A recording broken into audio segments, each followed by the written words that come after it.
우리가 살아가는 세상은 하루가 멀다 하고 지식들이 쏟아져 나옵니다. 한 신문 기사에 보면 지식의 배가 되는 속도가 12개월만 지나면 지식이 배나 더 많이 쏟아진다고 합니다. 그러면서도 그들은 말하기를 이 속도도 점점 빨라져서 나중에는 12시간마다 지식이 배나 더 증가한다고 말합니다.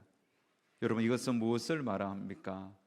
우리는 우리가 알든 모르든 간에 이 세상에 지식이 쏟아져 나오고 그 지식들 대부분 우리는 알지 못하고 이해하지 못하고 살아가는 시대가 도래하고 있다는 것입니다. 우리는 이 5월 달에 욥기서를 공부하고 있습니다. 욥은 자신에게 찾아온 고난의 의미를 깨닫지 못했습니다. 도대체 왜 내가 이런 고난을 당해야만 하는지, 왜 이런 어려움이 자기에게만 찾아왔는지 그 이유라도 알고 싶었습니다. 하지만 아무리 생각해도 이유를 알 수가 없었습니다. 친구들의 주장처럼 자신이 하나님 앞에 큰 죄를 지어서 하나님으로부터 받는 벌이라면 받아들이겠다는 겁니다. 그리고 욥의 성품상 그런 다윗처럼 자신의 범죄 때문이라면 그는 울며 불면서 하나님 앞에 통해 자복하면서 회개했을 것입니다. 하지만 욥은 그러지 않았습니다. 정말 그는 하나님 앞에 범죄치 않기 위하여 얼마나 몸부림쳤는지 모릅니다. 때가 되면 자녀들 위하여 예배를 드리면서 제사를 드리면서 자녀들이 죄를 짓지 않도록 그렇게 몸부림쳤던 경건한 믿음의 부모였습니다. 그렇기 때문에 자신의 죄 때문에 이런 고난이 왔다는 거 받아들일 수가 없었습니다. 물론 연약한 인간인지라 자잘한 죄는 지었을 것입니다. 하지만 성령을 해방한다든지 심각한 범죄를 욥은 저지르지 않았다는 것입니다. 설사 자기가 죄를 지었다 할지라도 하나님께서 자신의 인생을 이토록 무너뜨리는 분이라고는 욥은 그렇게 믿지 않았습니다. 욥의 친구들도 자신들의 지식과 지혜를 총동원하여 논리적으로 욥의 고난을 해석했지만 욥을 설득하지 못했습니다. 틀렸습니다. 욥은 그 논리를 받아들일 수가 없었습니다. 인과응보라든지 근선징악이라는 자신의 고난을 해석하는 그런 사자성어의 논리로 자신의 고난을 해석하는 친구들의 주장을 욥은 받아들이지 않았습니다. 도리어 그들의 이야기 들을 때마다 화가 날 뿐입니다. 친구들의 그런 친구들도 역시 욥의 반박을 받아들이지 않았습니다. 인정하지 않았습니다. 그러면서 저들은 시간이 흐를수록 논쟁은 점점 깊어져 가면서 그들의 관계의 골도 점점 깊어져 갔던 것입니다. 누군가 이 문제를 해결해 줘야 됩니다. 35장 이하에 보면 엘리후도 나타나서 논쟁에 끼어들지만 답을 제시하지 못했습니다. 드디어 하나님께서 나타나셨습니다. 하나님이 나타나셔서 욥의 고난의 의미를 설명해 주는 것이 아니라 느닷없이 욥에게 질문 공세를 퍼붓습니다. 욥을 향한 하나님의 질문은 욥기서 38장에서 41장까지 이어집니다. 욥을 향한 질문의 시작점인 38장 1절에서 3절에 보면 그때 여호와께서 폭풍우 가운데에서 욥에게 말씀하여 이르시되 무지한 말로 생각을 어둡게 하는 자가 누구냐? 너는 대장부처럼 허리를 묶고 내가 네게 묻는 것을 대답할지니라. 대답하라고 말씀했습니다. 그러면서 하나님께서는 욥에게 계속적으로 질문하기 시작합니다. 그 질문들을 살펴보면 38장 4절에 내가 땅에 기초를 놓을 때에 내가 어디에 있었느냐? 내가 깨달아 알았거든 말할지니라. 또 6절에도 그것의 주추는 무엇이에 무엇 위에 세워졌으며 그 모퉁이 뚫은 누가 낳았느냐? 한번 말해보라는 것입니다. 하나님의 질문은 16절에도 이어집니다. 내가 바다에 샘에 들어갔느냐? 깊은 물 밑으로 걸어 다녀 보았느냐? 바다 깊은 속을 너는 얼마나 걸어 보았느냐? 18절에도 이야기하죠. 땅의 너비를 내가 청량할 수 있느냐? 내가 그 모든 것을 다 알거든 말할지니라. 땅의 너비가 얼마나 되는지 너 재어 보았느냐? 청량해 보았느냐? 말하라는 겁니다. 22절 18장 21절 내가 눈 곳간에 들어가셨느냐? 우박 창고를 보았느냐? 눈의 곳간 우박 창고를 아느냐? 하나님의 질문은 계속 이어집니다. 18장 계속 이어져요. 37절에 누가 지혜로 구름의 수를 세겠느냐? 누가 하늘의 물주미를 기울이겠느냐? 여러분, 하나님의 거듭되는 질문에 욥이 답을 못합니다. 하나님의 질문은 39장에도 이어집니다. 오늘 본문에 몇 가지 질문이 나옵니다. 1절 2절에 보면 산염소가 새끼 치는 때를 내가 아느냐? 암사슴이 새끼 낳는 것을 내가 본 적이 있느냐? 그것이 몇 달 만에 만삭되는지 아느냐? 19절에도 말씀하죠. 말의 힘을 내가 주었느냐? 그 목에 흩날리는 갈기를 내가 입혔느냐? 욥, 너 한번 대답해 보라는 거예요. 욥은 한마디도 대답 못합니다. 왜 그럴까요? 몰랐기 때문에. 하나님의 질문에 답할 수 있는 지식이 없어요. 지혜가 없어요. 욥은 세상이 어떻게 창조되었고 그것이 어떻게 시작되었는지 알지 못했어요. 욥은 천체의 움직임, 해와 달, 별들의 움직임도 알지 못했고 그것이 어떻게 운행되는지도 몰랐습니다. 하루의 시간을 욥이 멈추게 하거나 빨리 가게나 할 수 없었습니다. 욥은 사후의 세계도 알지 못했고요, 빛과 어둠의 그 신비로움도 알지 못했습니다. 욥은 아는 것이 없었습니다. 다만 하나님의 거듭되는 질문 앞에 그가 아는 것은 나는 무지하다, 나는 아무것도 아는 게 없네. 오히려 탄식만 터져 나왔습니다. 그래서 하나님 앞에 고개 숙이면서 40장 3절 5절에 이렇게 고백합니다. 욥이 대답하여 이르되 보소서 나는 비쳐 나오니 무엇이라 주께 대답하리니까 손으로 내 입만 가릴 뿐이다. 나는 하나님의 질문에 아는 게 없어서 입만 가릴 뿐이라고. 여러분, 욥이 왜 나는 아무것도 아는 것이 없다고 입을 가리겠습니까? 아무 대답도 하지 못한 채 입을 닫았을까요? 욥은 하나님의 거듭되는 질문을 들으면서 그 질문 앞에 묵묵부답하면서 마음속에는 깨달음이 오는 겁니다. 무슨 깨달음이 올까요? 세 가지 큰 깨달음이 오는데, 첫 번째, 전능하신 하나님을 깨달았습니다. 전능하신 하나님을 깨달았기 때문에 침묵할 수 있었습니다. 전능하신 하나님, 여러분, 완전 전자잖아요. 능력이 완전하신 하나님, 능력이 완벽하신 하나님을 깨닫는 겁니다. 하나님의 질문은 그분의 높고 위대하시고 무한하신 능력을 욥으로 통하여 깨닫게 했습니다. 하나님은 땅의 기초를 놓았습니다.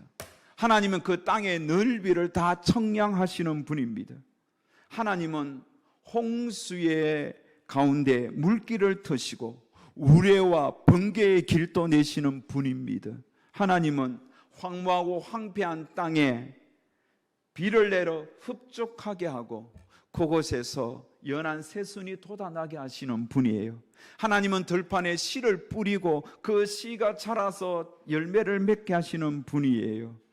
하나님만이 별들을 잡으시고 운행하시고 하늘에 수 없는 별들을 한치의 오차도 없이 운행하시는 분이에요. 하나님만이 구름의 수를 셀 수 있습니다. 하나님만이 야생의 짐승들을 먹이고 입히십니다. 하나님만이 많은 풀과 나무를 자라게 하시는 겁니다. 왜요? 하나님은 전능하신 분이기 때문에, 능력이 무한하시기 때문에, 하나님의 능력이 완벽하기 때문에, 퍼펙트하기 때문에. 전능하신 하나님을 깨닫자 욥은 점점 입이 다물어지는 겁니다. 두 번째, 욥이 하나님의 질문을 들으면서 깨닫는 것은 전지하신 하나님을 깨달았기 때문입니다. 지식이 완벽하다는 거죠. 지식이 무한하다는 겁니다. 하나님의 지식은 완전하고 무한하십니다. 그에 비하면 욥의 지식은 너무나 초라하고 작습니다. 아는 것이 적습니다. 하나님께서 눈과 우박, 비, 얼음, 이슬, 서리에 대하여 말씀하실 때 욥은 아는 게 별로 없어요. 눈이 어떻게 생기는지, 이슬이 어떻게 내리는지 알 수가 없어요. 하나님께서 기상과 기후에 대해 말씀하실 때 별자리와 천체 공간에 대해서 하나님께서 38장, 39장, 40장 계속 이야기할 때 욥은 아는 것이 없었습니다. 하나님께서 시공간, 심판과 사후의 세계, 빛과 어둠, 동식물들에 대하여 말씀하실 때 욥은 아는 것이 없었습니다.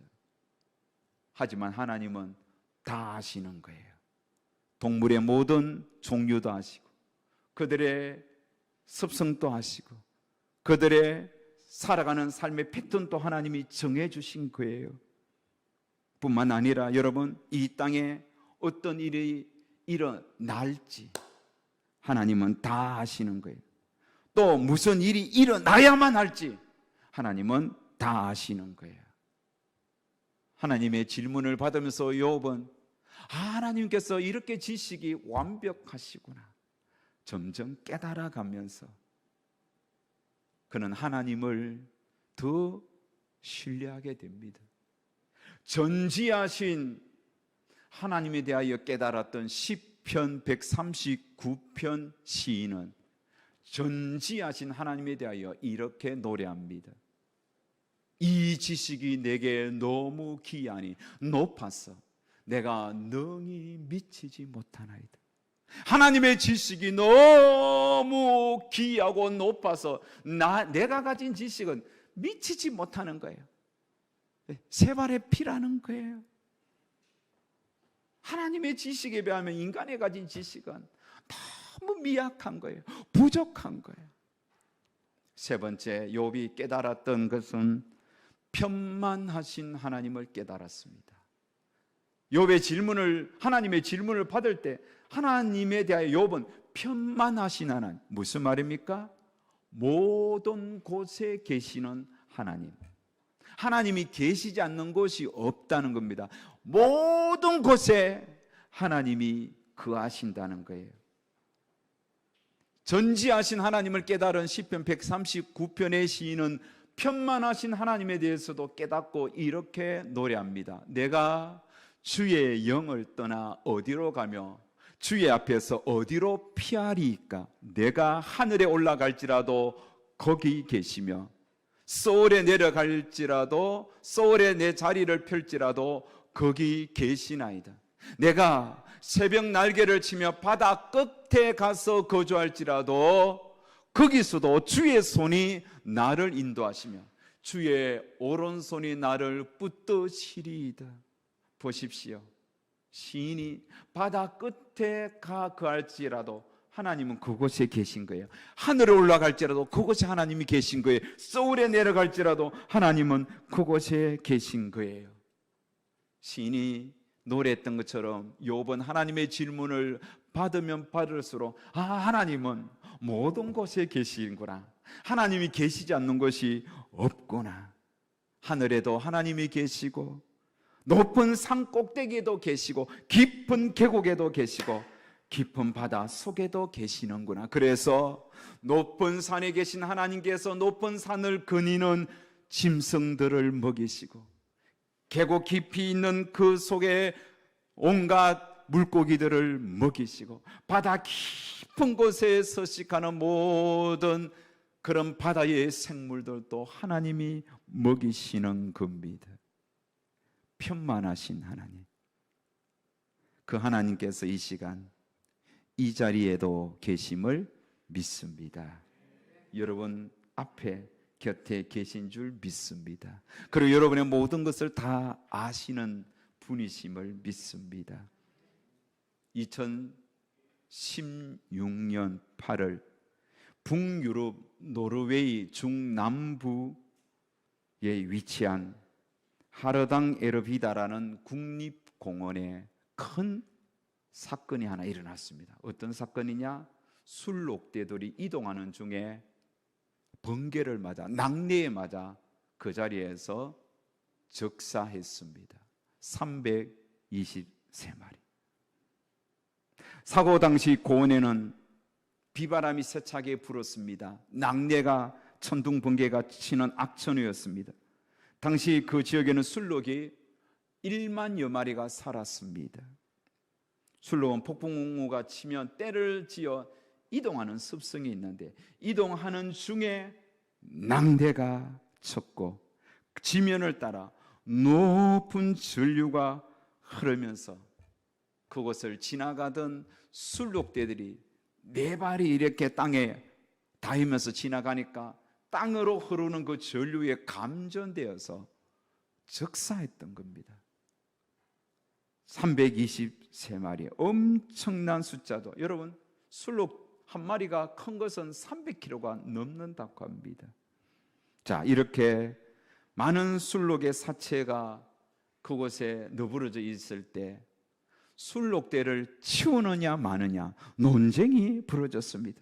치워야 한다고 주장하는 사람들은 죽은 사체가 경관을 해칠 뿐만 아니라 또한 각종 벌레와 쥐와 같은 설치류들이 막 그곳에 달려들어서 그 사체를 뜯어먹고 각종 바이러스와 또 사체들을 뜯어먹는 설치류의 그 개체수가 급증하여서 인간에게 바이러스를 옮겨서 결국은 인간에게 재앙이 온다는 것입니다. 생태계도 파괴된다는 겁니다. 그래서 치워야 한다고 주장하는 사람들이 있었습니다. 하지만 노르웨이 환경청의 생각은 달랐습니다. 실록의 죽음은 자연현상에 의한 것이니 인위적으로 인간이 개입하면 안 된다는 것이었습니다. 그래서 노르웨이 산림청은 죽은 술록의 떼를 그대로 방치하기로 결정했습니다. 어떻게 되었을까요? 4년이 지난 2020년 남동 노르웨이 대학의 세인 프랑크 박사는 술록 사체가 생태계에 미치는 영향에 대하여 연구 논문을 발표했습니다. 그 논문을 발표하기 전에 그 공원에 카메라를 설치하고 면밀히 관찰을 했습니다. 논문의 내용은 벌레나 설치류로 생태계가 파괴될 것이라는 주장은 쓸데없는 인간의 주장임을 결론적으로 밝혀내었습니다. 술록의 사체는 빠르게 하늘을 나는 그 육식류 조류들 있잖아요. 까마귀, 독수리, 이런 매, 이런 육식성 조류들이 와서 빠르게 사체를 처리했습니다. 그리고 여러분, 까마귀들이 특히 술록은 초식 동물입니다. 술록의 뱃속에 있는 각종 씨앗을 그 까마귀들이 먹고 그 공원에 온 공원을 날아다니면서 배설을 했을 때 그것에 그 씨앗들이 온 땅에 퍼졌습니다. 그래서 공원 곳곳에서 그 씨앗이 막 싹을 틔워서 공원이 점점 푸르러졌다는 겁니다. 물론 설치류도 등장했지만 쥐들이 등장했지만 그 쥐들을 노리는 여우떼들이 또 등장하여 개체수가 급격하게 늘어나지도 않았습니다. 오히려 여우들이 살찌우면서 공원은 점점 더 부유해지고 더 생명력이 넘쳤다는 겁니다. 먹이 사슬이 선순환되었다는 겁니다. 인간이 개입하지 않고 그대로 두었을 때 누가 개입했습니까? 모든 만물의 영장이 되시고 모든 만물을 창조하시고 주관하시고 다스리시는 하나님께서 하나님이 만드신 모든 동물과 식물과 자연을 하나님이 먹이시고 입히시고 다스렸다는 증거가 아닙니까?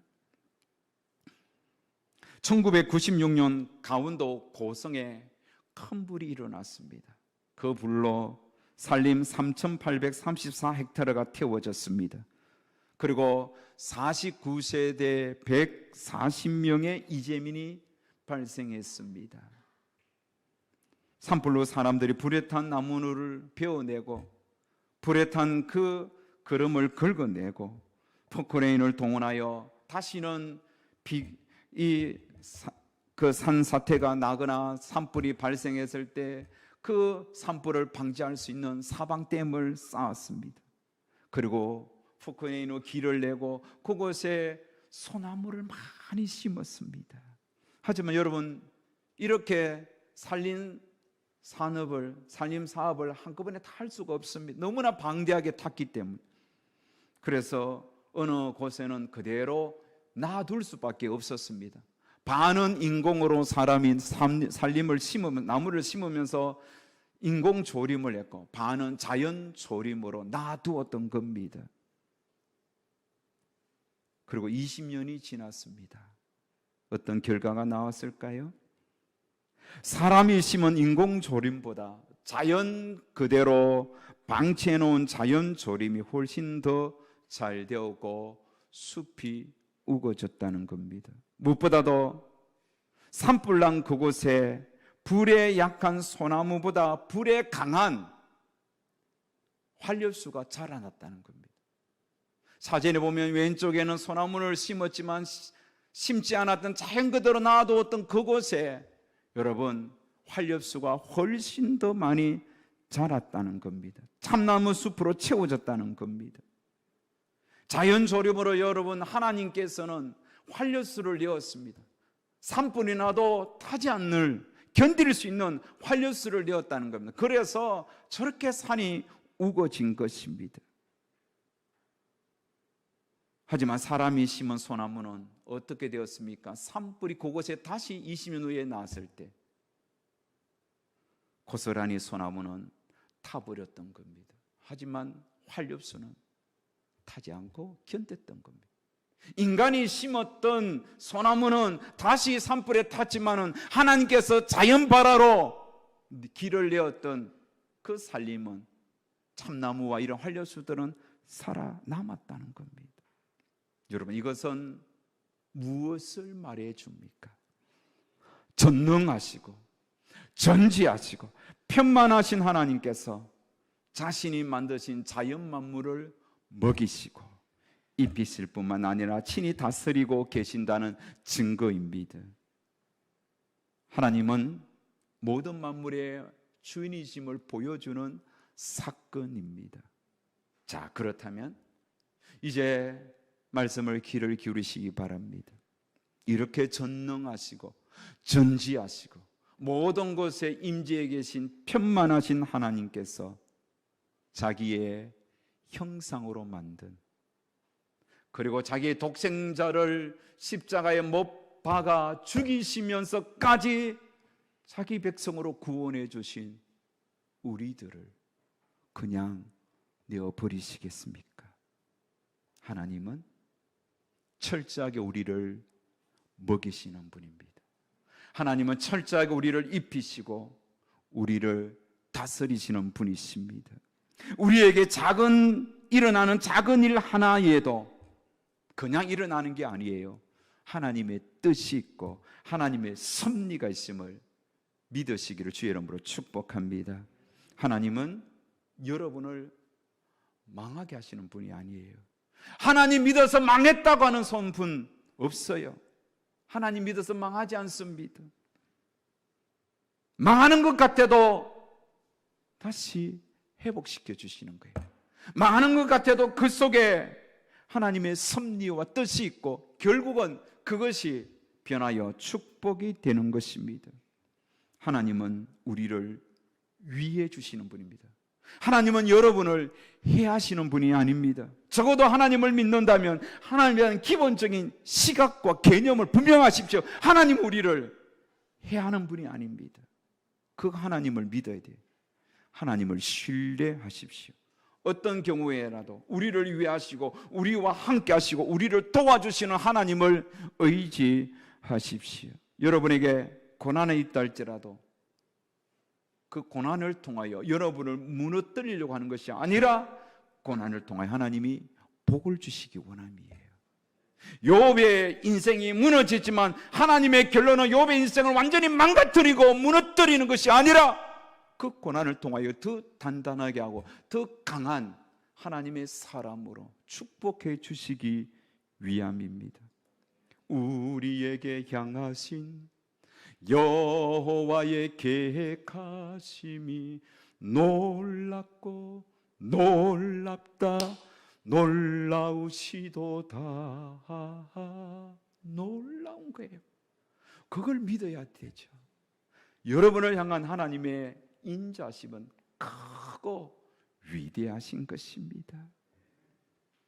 지금 내가 당하는 고난과 아픔, 슬픔은 축복의 씨앗으로 바뀌게 될 줄 믿습니다. 지금 내가 당하는 시련은 변장된 축복일 수 있습니다. 참새 한 마리도 하나님의 뜻이 아니면 떨어지지 않습니다. 그러게 여러분, 우리는 그냥 교회 마당만 밟는 그런 문의 성도가 되지 맙시다. 하나님의 위대하심을 믿고 하나님의 전능하심, 전지하신 편만하심을 믿고 어떤 상황 속에서도 흔들리지 않는 정말 전천후 성도가 되어야 될 것입니다. 욥처럼 살다 보면 우리에게도 내 인생이 무너지는 고난이 찾아옵니다. 하지만 그럼에도 불구하고 하나님은 나를 완전히 무너뜨린 분이 아니야. 하나님은 다시 나를 회복시켜 주실 것이야. 하나님은 다시 나를 이렇게 세워 주실 분이야 라고 믿고 의지하면서 여러분 버티고 또 버티고 견디고 엎드려 기도하면서 하나님의 위대하심을 기대하면서 이겨내시기를 축복합니다. 부요해도 교만하지 말고 이 부를 하나님 언제 가져갈 줄 알지 못하니 겸손하게 하나님 주신 부는 주의 영광에 하여 마음껏 쓰시면서 그렇게 사셔야 됩니다. 믿음을 거창하게 생각하지 마십시오. 전능하신 하나님을 믿으시는 거죠. 전지하신 하나님을 믿는 거죠. 편만하신 하나님을 바라보는 거죠. 그러면서 어떤 경우에도 우리 믿음이 흔들리지 않는 것, 이게 신앙이고 이게 믿음이에요. 우리는 욥기서를 통하여 이것을 배우고 있는 중입니다. 이 믿음이 우리 모두에게 충만하시기를 축복합니다. 찬양합시다. 아까도 불렀던 찬양이지만 내게 허락하신 시련을 통해 나의 믿음 더욱 강하게 자라나고 아멘. 험한 산과 골짜기 지나는 동안 주께 더 가까이, 그렇습니다.